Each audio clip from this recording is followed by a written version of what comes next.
बुद्धिमतां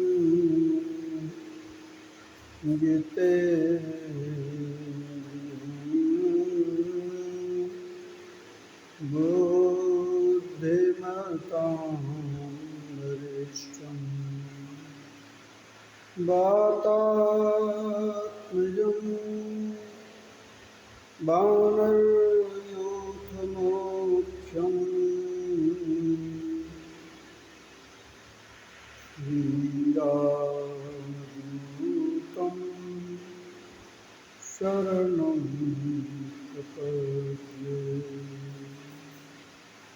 और ये भागवत भगवान की जय। मातुर्गर्भगतो वीरः सतदा भृगुनन्दनः तदर्श पुरुषं कंचे मानो तेजसा।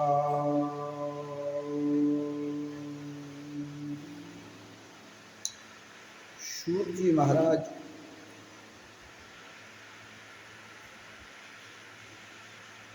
शौनक जिसे कहते हैं,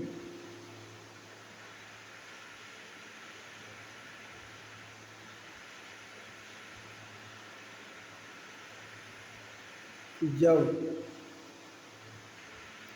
अश्वत्थामा ने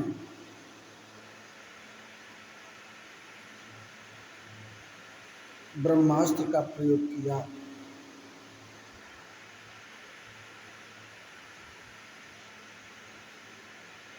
तब उत्तरा के गर्भ में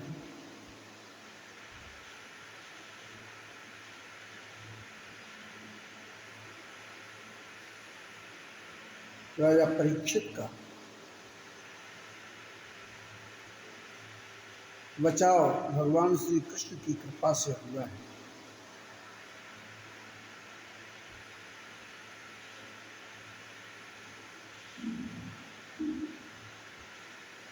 क्योंकि ब्रह्मास्त्र का जो तेज है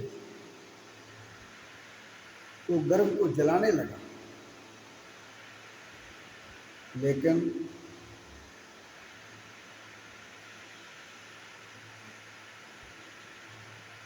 गर्भ में राजा परीक्षित देखते हैं कि एक अंगुष्ठ मात्र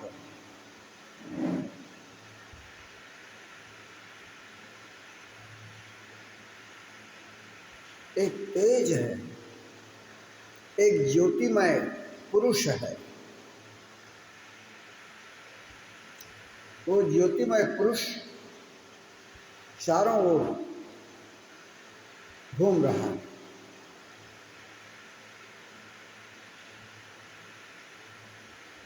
और उसके स्वरूप में अंगुष्ठमात्रमूलम्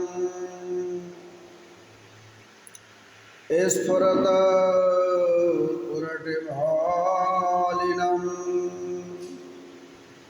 अपीव्यदर्शनं श्यामं तडिदासमसमुच्यतम्।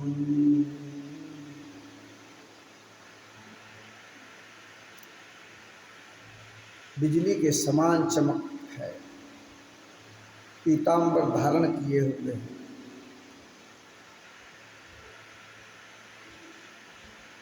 सिर पर उनके सोने का मुकुट है, झिलमिला रहा है। ऐसा सुंदर स्वरूप देखा परीक्षित ने गर्भावस्था में।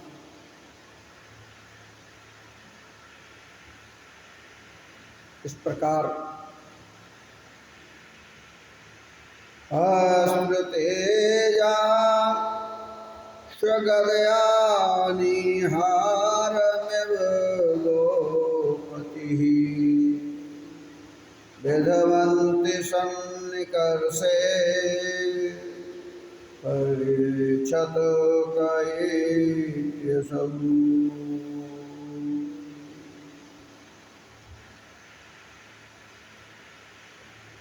सूर्य की किरणों के समान जिनका तेज है,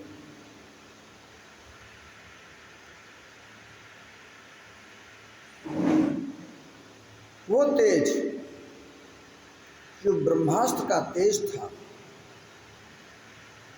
उसको शांत करता जा रहा है। तब गर्भ में ही राजा परीक्षित सोचने लगते हैं ये कौन है।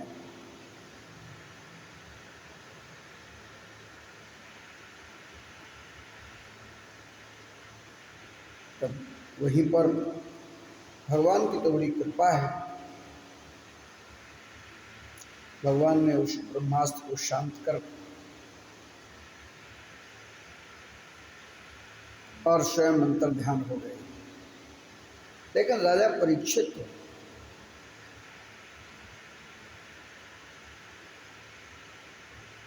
गर्भ से ही संकल्पित हैं, जिज्ञासु हैं। देखिए, जब ज्ञान हो जाता है तो जिज्ञासा पैदा होती है, और जिज्ञासा जब पैदा होती है तो ज्ञान की दिशा बनती है।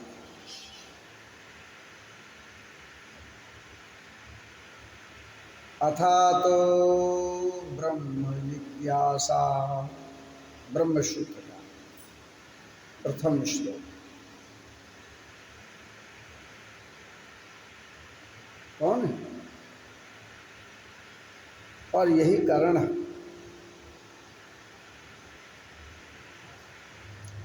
कि जब समय की अनुकूलता आई है और उस समय की अनुकूलता पर महाराज परीक्षित जो हैं, तथा सर्व गुणोदर्के सानुकूल ग्रहोदये यज्ञे वंशधरः पाण्डुर्भूयः पाण्डुरेवौजुषा।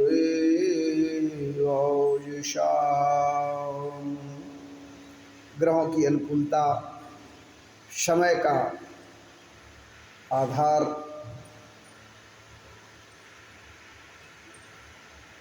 उस समय महाराज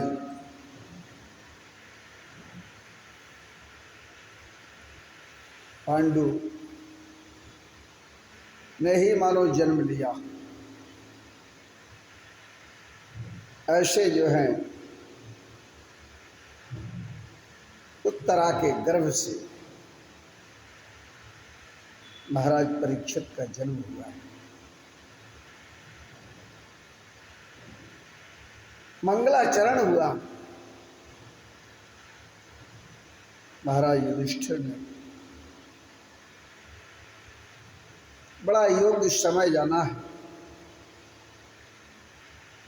मंगल का अवसर जब प्राप्त होता है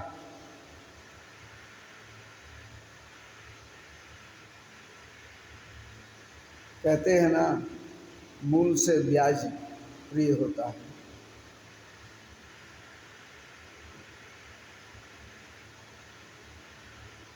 युधिष्ठिर ने बहुत दान दिया, गौएं दान की हैं, रत्न आभूषण दान किए हैं। त्याग की वृत्ति उत्पन्न हो जाती है जब प्रेम और प्रसन्नता मन में आती है। तो प्रेम और प्रसन्नता का आधार होता है कि संसार के जो विकार हैं वे अप्रभावी हो जाते हैं। इसीलिए प्रेम में डूबकर भगवान के प्रति जब एक साधक चलता है तो वैराग्य स्वतः उत्पन्न हो जाता है।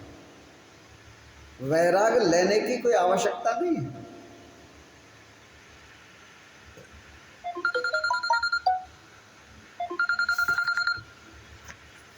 वैराग तो उत्पन्न होता है।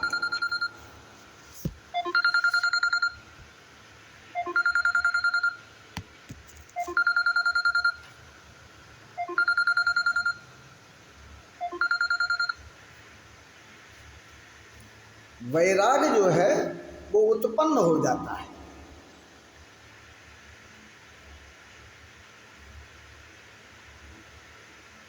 वैराग बाहर का विषय नहीं है।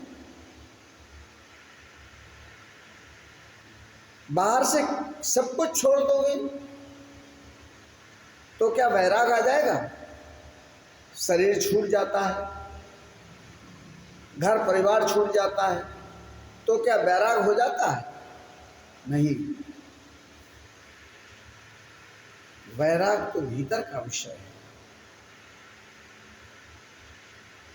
बाहर के संसार को छोड़कर भाग जाने से वैराग की उत्पन्न नहीं होता।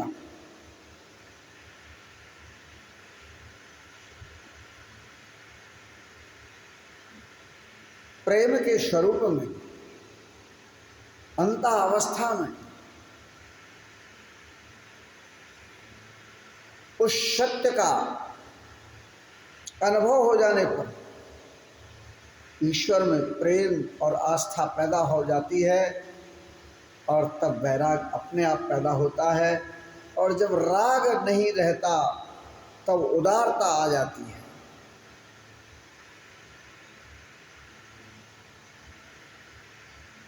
इसलिए जिस गर्भ की रक्षा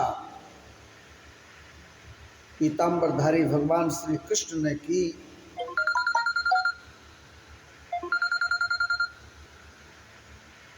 तो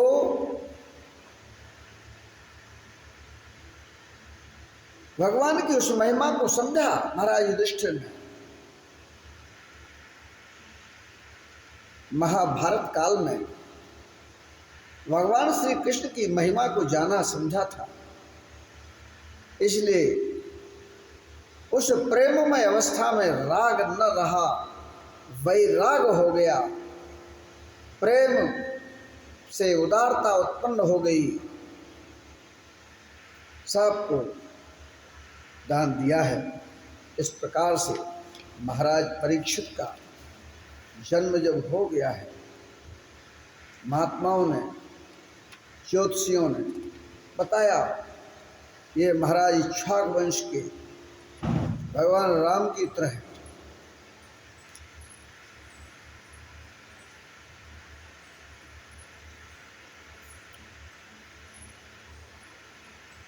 ये संसार पर श्रेष्ठ कार्य करने का पुरुषार्थवान बालक है। और इसके मन में एक प्रश्न है, एक मन में एक विचार है, और ये गर्व से ही संकल्प लेके चला है कि गर्भ में मेरी जिसने रक्षा की है और वो वहीं अंतर ध्यान हो गए हैं, वो कौन थे। इसलिए नामकरण में ये परीक्षा करना चाहते हैं। ये आपके जो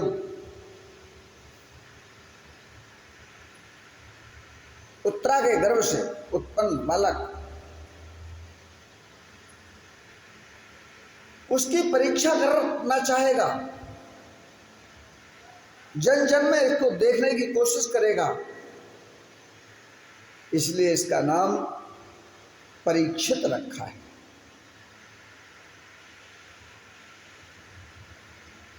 और वही वास्तव में राजा परीक्षित जैसे जैसे शुक्ल पक्ष के चंद्रमा की तरह बढ़ते जा रहे हैं, बड़े हो रहे हैं, वैसे वैसे ही उनके अंदर वो सब जगह देखते हैं, जन जन में कोशिश करते हैं, खोजते हैं। कि वह पीताम्बरधारी वो अंगुष्ठ मात्र प्रमाण स्वरूप में महान तेजस्वी, जिन्होंने मुझे जलते हुए उस तेज से बचाया, वो कौन है और वो कहाँ है और वो कैसे हैं, इस प्रकार खोज करते रहे हैं।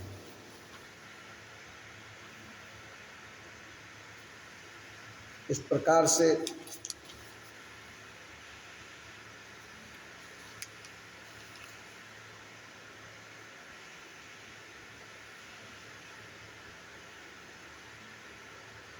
परीक्षित बड़े हो गए हैं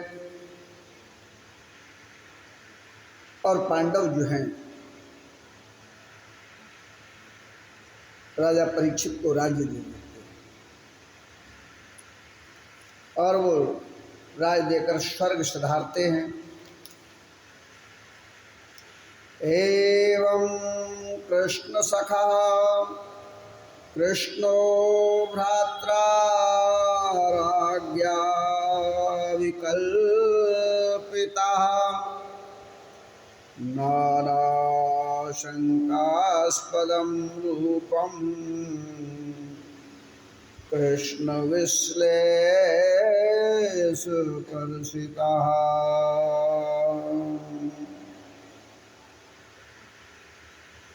वैसे तो अर्जुन भगवान कृष्ण को द्वारका छोड़कर आए तो वैसे ही विरह में थे।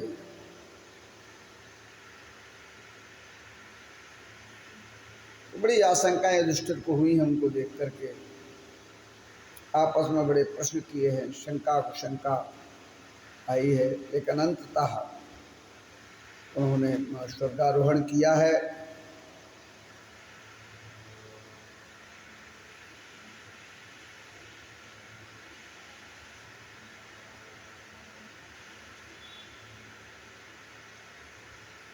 और एक सिद्धांत भी है,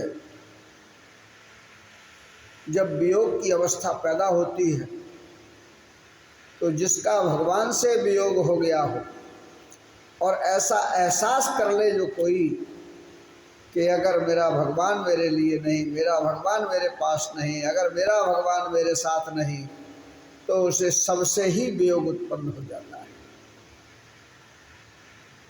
भगवान श्री कृष्ण द्वारिका है, इसलिए पांडवों के अंदर वियोगावस्था से वैराग्य उत्पन्न हो गया है और ऐसे वैराग्य के कारण से ही उन्होंने स्वर्ग की यात्रा, साधना की यात्रा को अपनाया है।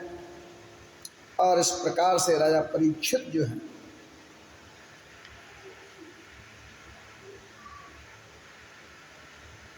राज्य कर रहे हैं, बड़े प्रतापी हैं, लेकिन इसके बाद भी कलयुग का बड़ा प्रभाव है। कलयुग में तो जैसे बैल के 4 पैर, ऐसे ही धर्म के 4 पुरुषार्थ, उसमें से बैल की तरह एक पैर रह गया तो पृथ्वी माँ भी परेशान है, पृथ्वी पर पाप बढ़ता है। कलिकाल का बड़ा महाराज ने दिग्विजय की है परीक्षित जी ने। कलयुग के साथ भी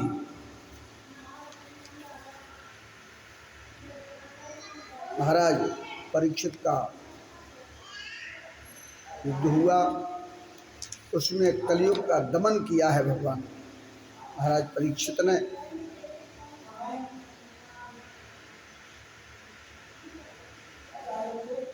और उन्होंने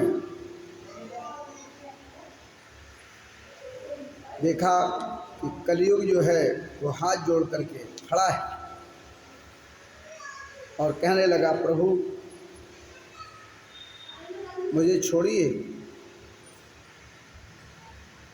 मेरी रक्षा कीजिए। हम युगांतर के स्वरूप हैं। प्रकृति की रक्षा करना राजा का कार्य है। भगवान की सृष्टि तो राजा भी भगवान का ही स्वरूप होता है। इसलिए परमात्मा अपनी सृष्टि की रक्षा के लिए धर्म की स्थापना करते हैं। आप भी धर्म की स्थापना के लिए ही सब कुछ कर रहे हैं। आपको प्रकृति की भी रक्षा करना चाहिए। इस सृष्टि के क्रम में हमारा भी युगांतर भेद, कर्म भेद, स्वरूप भेद है। महाराज परीक्षित प्रसन्न हो जाते हैं। उसका दमन तो करते हैं, अहंकार चूर करते हैं, और वो पूछता है कि मुझे स्थान दीजिए।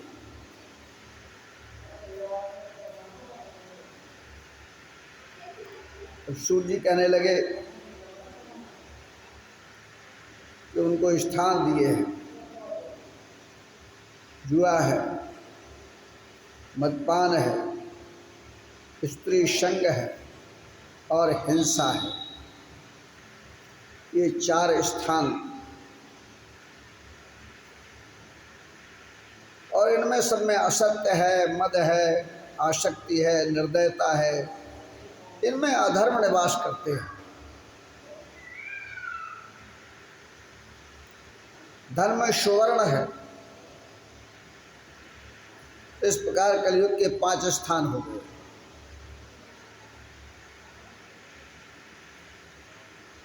उसी के कारण झूठ बोलते हैं, मद अहंकार होता है, काम है, बैर है, ये रजोगुण आदि है। इस प्रकार से 5 स्थान जो है ये अधर्म के मूल स्वरूप है।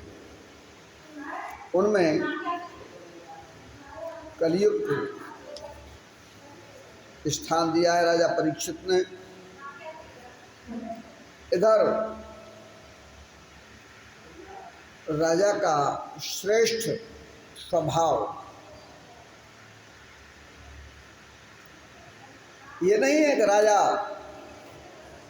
अपनी राजधानी में पड़ा रहे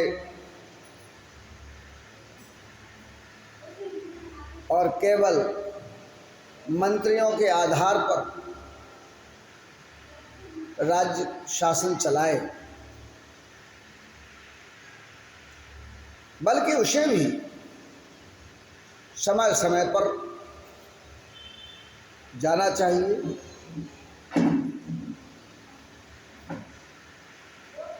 स्वयं निरीक्षण करना चाहिए, क्योंकि राजा को न्याय की आवश्यकता होती है और न्याय के लिए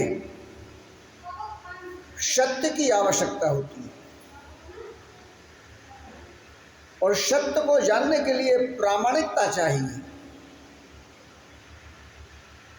तो प्रमाण के लिए